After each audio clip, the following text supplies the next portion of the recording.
Nineteen stand by ಇದೆ ಆಗಿದೆ.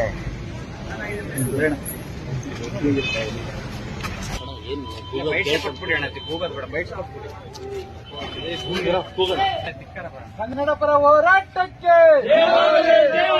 ಕನ್ನಡ ಪರ ಹೋರಾಟಕ್ಕೆ ಬಿಗ್ ಬಾಸ್ ಮನೆಗೆ ಬಿತ್ತು ಬಿತ್ತು ಬೀಗ ಬಿತ್ತು, ಬಿಗ್ ಬಾಸ್ ಮನೆಗೆ ಬಿತ್ತು ಬಿತ್ತು ಬೀಗ ಬಿತ್ತು, ಬಿಗ್ ಬಾಸ್ ಮನೆಗೆ ಬಿತ್ತು ಬಿತ್ತು ಬೀಗ ಬಿತ್ತು ಬೀಗ ಬಿತ್ತು. ಕನ್ನಡ ಪರ ಹೋರಾಟಕ್ಕೆ, ಕನ್ನಡ ಪರ ಹೋರಾಟಕ್ಕೆ ಜಿಲ್ಲಾಡಳಿತಕ್ಕೆ